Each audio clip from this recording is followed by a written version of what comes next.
Now I give the floor to the transition president of Burkina Faso, Ibrahim TRAORE. Please, Traore. Mr. Traore. Comrade, President Vladimir Putin. Comrade, President, African Head of State. Comrade, Head of Delegation. Hello. It is an honor for me this morning to speak here and to pass on the fraternal greetings from the people of the country of honest men. This is also the place for me. First of all, I want to give thanks to God Almighty, who has allowed us to gather here this morning in good health to talk about the future and the well-being of our peoples. I want to apologize to the elders I might offend with my upcoming words. African identity demands the rights of birth. I must apologize. Comrades, I have a few questions from my generation. No one is a question we ask, but we have no answers. And it turns out that here we can air our dirty laundry because we feel like family. We feel like family in the sense that Russia is also a family for Africa. It's a family because we share the same history. Russia made enormous sacrifices to free the world from Nazism during World War II. The African peoples, our grandfathers, were also forcibly deported to help Europe get rid of Nazism. We share the same history in the sense that we are the forgotten peoples of the world. Whether in history books, documentaries, or films, we tend to overlook the significant role that Russia and Africa played. Right now, we are here to talk about the future of our peoples, of what will happen tomorrow, of this free world we aspire to, a world without interference in our internal affairs. We have the same perspectives, and I hope this summit will be an opportunity. So, to be able to build very good relationships for a better future for our peoples. The questions that my generation is asking are the following. If I can sum it up, it's not understanding how Africa, with so many riches beneath our soil, with a generous nature, of water, with abundant sunshine, Africa is today the poorest continent. Africa is a hungry continent. And how is it that our heads of state are traveling the world begging? Here are some questions we are asking ourselves and for which we still have no answers. We have the opportunity to weave new relationships. And I hope that these relationships can be the best to provide a better future for our people.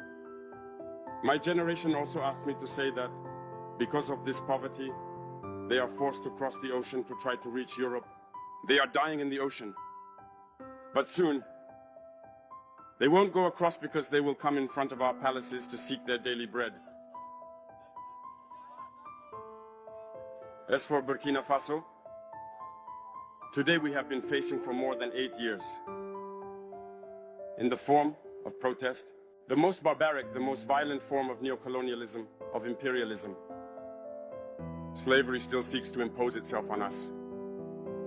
Our ancestors taught us one thing well. The slave who is unable to take on their revolt does not deserve anyone to pity their fate.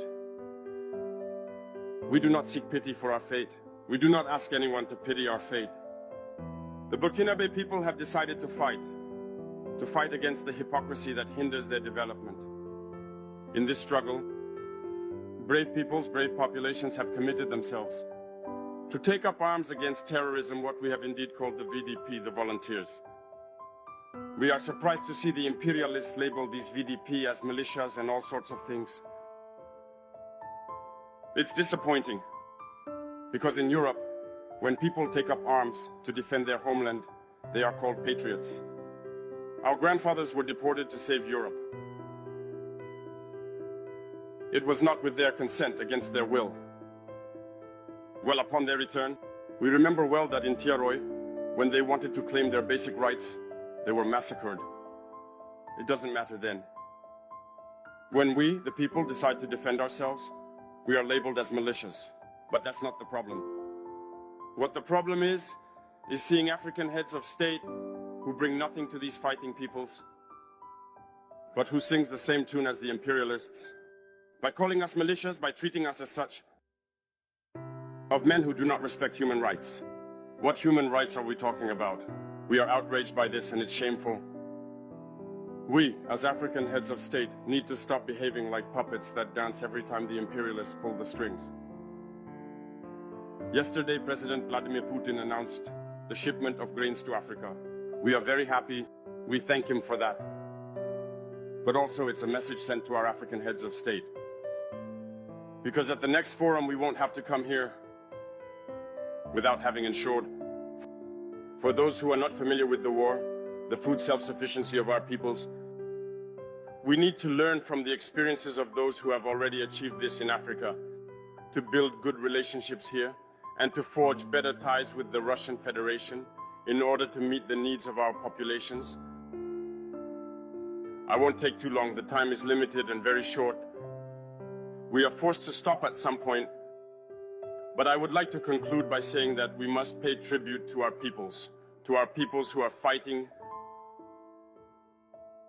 Glory to our peoples, dignity to our peoples, victory to our peoples, the homeland or death will conquer us. Thank you, comrades.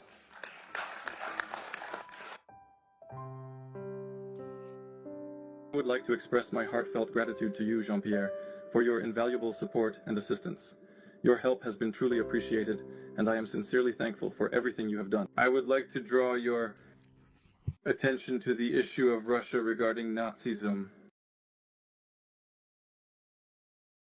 The issue of Russia regarding Nazism.